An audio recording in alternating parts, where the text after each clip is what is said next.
তারা যখন প্রবাসে থাকে তখন নিখাতভাবে তার ফ্যামিলিকে ভালোবাসে, তাই তার সঞ্চিত অর্থ সবটাই আপনাদেরকে দিয়ে দেয়। দেশে আসবেন, নিজের জীবনটাকে ফল্ভ করবেন, হৃদরোগে আক্রান্ত হয়ে একদিন মারা যাবেন অসহায়ের মতো।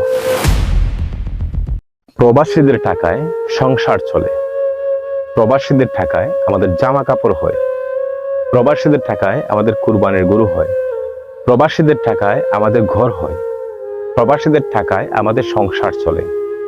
অথচ এক সময় আছে এই প্রবাসীদেরকে আমরা অবহেলা করি।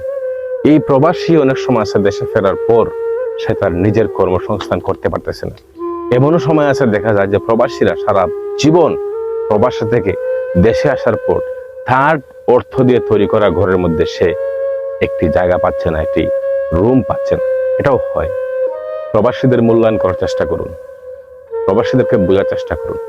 তারা যখন প্রবাসে থাকে তখন নিখাতভাবে তার ফ্যামিলিকে ভালোবাসে, তাই তার সঞ্চিত অর্থ সবটাই আপনাদেরকে দিয়ে দেয়।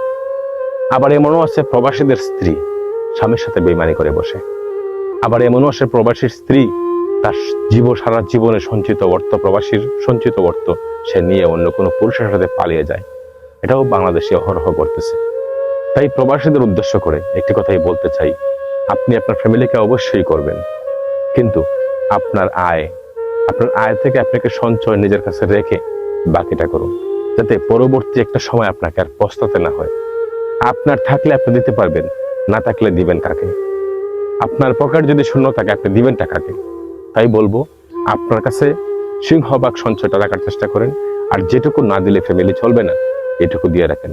তাদেরকে একটু অভাব বোঝানোর চেষ্টা করেন। তারা আস্তে আস্তে অভাব না বোঝার কারণেই কিন্তু দিন দিন বেপরোয়া হয়ে যায়।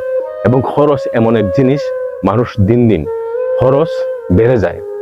আহার, নিদ্রা, ভয় যত বাড়াও তত হয়। ঠিক তেমনিভাবে খরচের খাত দিন দিন বেড়ে যায়, হাত লম্বা হয়ে যায়।